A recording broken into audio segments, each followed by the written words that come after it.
My parents were both refugees, and they were both living most of their life in Israel, but at least in the case of my father, he never found his place here. My mother was from Ostrava, as it used to be called then Merish Ostrau. My father was from Zaz, which is to the Žatec, and it was Sudetendeutschland. So he didn't speak Czech, but my mother spoke Czech very well. My father studied in Prague University, but in German. He studied law there, but in German. So they were very much not political, both of them. But at least for my father, I could learn what does it mean to be a refugee, because he never found his place in Israel. He never went back to his homeland, to his hometown, because everything there was not as he left. But I think understanding refugees, understanding the tragedy of refugees came from home.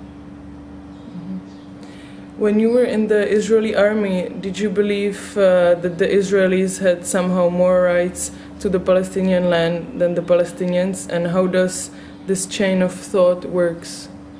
At this stage I was like any typical average Israeli, totally brainwashed, believing that the Israelis are the good ones, the total good ones, the ultimate good ones, the Arabs are the ultimate bad ones, that we have all the rights in the world and they don't have any right in the world. I was a very, very, very typical Israeli product of the Israeli education system, of the Israeli media, and at this time, I guess I would have been ashamed today to listen to myself in those days. So what were the turning points for you? It was not one turning point, it was a process which was mainly based on starting as a journalist to travel to the occupied territories. First I did it gradually, and slowly I came to the conclusion that this is the biggest drama and I have to be there. Only through what I saw for so many years, I really changed it into radicalism, into my present political views. You were working actually 25 years in the Palestinian occupied territories. How did the Palestinian people treat you as an Israeli journalist? Have you been ever under fire there? I was once under fire, but this was Israeli fire. Israeli soldiers shot once our car. We were lucky enough to be in a bulletproof car, so nothing happened, otherwise we wouldn't have sit here.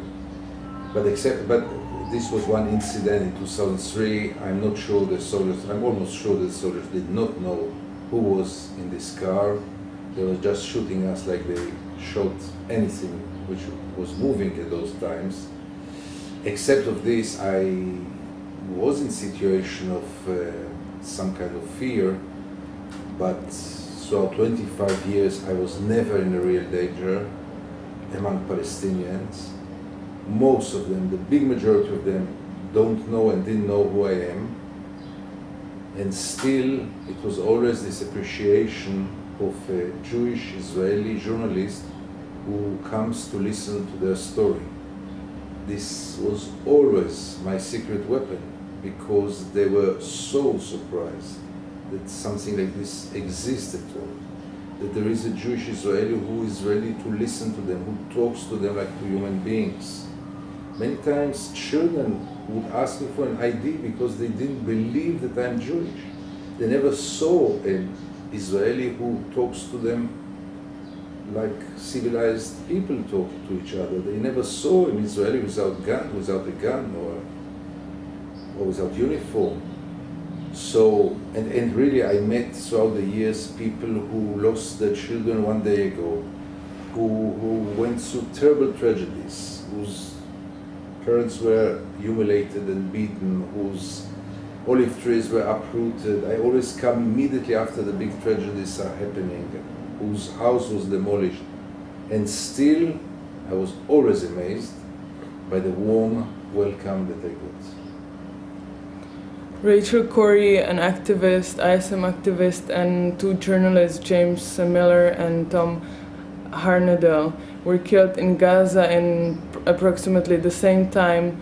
Do you think this was some kind of a message of the Israeli establishment? I don't know if it was a message, but it was a very clear atmosphere. And the atmosphere is that they are shooting at anyone. Would it be a Palestinian or would it be an international activist? Those were the days of really being happy trigger and total anarchy in terms of whom they are shooting, why they are shooting. I don't think, maybe I'm wrong, I don't have information. I follow those three cases very carefully. I don't think they aimed to kill activists. I think they couldn't care less killing international activists. They were for them exactly like Palestinians, and we know that there is nothing easier and cheaper than killing a Palestinian.